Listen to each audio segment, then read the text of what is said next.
exploring a couple of the lochs north of Stackpolly. Last year I took a photo from this location and it was one of my favourites of the whole trip, so I thought I'd come back and explore again. 4 weeks or 3 weeks difference between when I went last year and when I've come this year, and yeah, the scene's completely changed. So there's always a point on any trip where you're broken and you can't do any more, and that image last year was it for me. It was cold and wet, and the vegetation was beautiful with a polarizer on, but I really didn't fancy sleeping in the car after getting soaked to get that image. Went to a restaurant and that was a nail in the coffin. I needed warmth and comfort after that point. But yeah, I am in a real rush. I'm gonna have to hustle. I've probably got 2 hours of daylight left. The reason I'm so late is that one of the roads was closed on the way through. It was supposed to be a 10-minute drive and it took me just over an hour all told. So I had left plenty of time to film and get B-roll, and now I'm really pushing it. I'm about a third of the way into the walk that I wanted to do today. I've had a series of unfortunate events today so far. Well, it started last night actually. I was recording some sound as a white track for a fortnight ago's vlog, and I left the Zoom mic out recording after I left. Kind of got distracted and left it out on the moor. So about halfway through dinner, when I was offloading footage and going to charge everything, realised my mistake and had to leave my nice warm setup and go and find it. But disaster averted. And then this morning, just being a klutz, I allowed my 24-70 2.8 to fall over on the sand and properly gouged some marks into the front element. So that is going to be an expensive mistake, and it also leaves me a little bit short for the rest of this trip, because the scratches are showing in the images from this morning when I turn up clarity and dehaze. So that will need to be repaired. But for the rest of this trip, I'm limited to 20 and a 14 mil. Not the end of the world. I can make that work, and it's better than nothing. But still, it's a real bummer because I like the versatility of the zooms, and I also was enjoying using that 24-70 to get more interesting B-roll. But anyway, you sometimes make mistakes, and as I reminded myself earlier, I'm not very careful with my tools. I treat them in a workmanlike way, and I get the most out of them, but it does mean, even when I'm just shooting stills, sometimes there are casualties, and add the vlogging and video making into the scenario, and it just gets worse. This is an absolutely spectacular glade. God, I'm distracted talking to you, not even looking where I'm going, but this is beautiful. At least it's not boggy. So far today, everywhere I've walked has been really boggy, no condition for setting up a tent. So yeah, we'll see if it continues like this. I mean, there's no flat ground here, but I might have to hike to one of those peaks over there and scout for some flat ground. But yeah, I want to make tracks.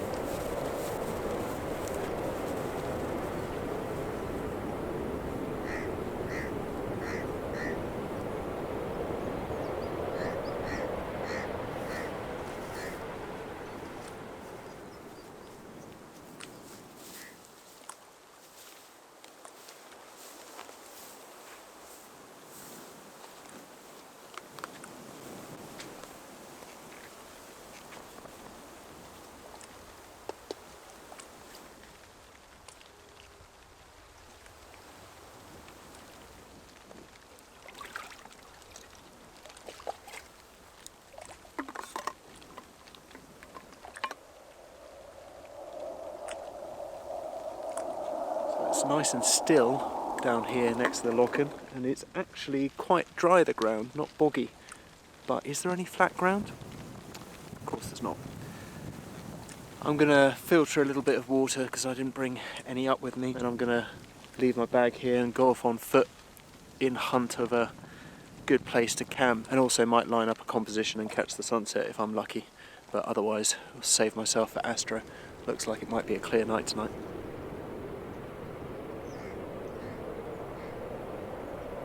So in the end I settled on sunset at the composition I discovered on the way down to this Loch. Alright, I better take this, the light's hitting.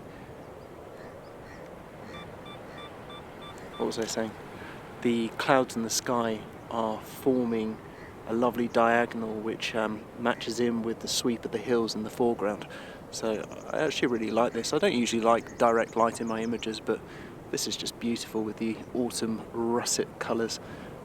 Just kind of wish there was a little bit of light on those foreground trees to separate them, but otherwise it's a pleasing image. It will work well for astro, if indeed I come out and do astro later. Camping tonight is going to be a horrible affair. It's tick central down there. Flicked one off me, and I've seen others creeping around. So not thrilled by the thought of sleeping with those. I found a flat-ish dry spot, but the grass is really tufty, so I can't imagine the sleep's going to be very comfortable. And the stags are roaring really close by. I saw one on the brow of the hill. Amazing sight, but I hope they don't come and disturb me during the night.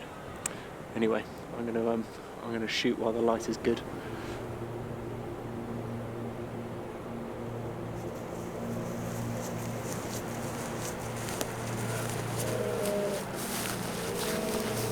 The wind picked up during the evening and made astrophotos tough going, so I settled in for a night's rest with the stags roaring their disapproval of me across the valley.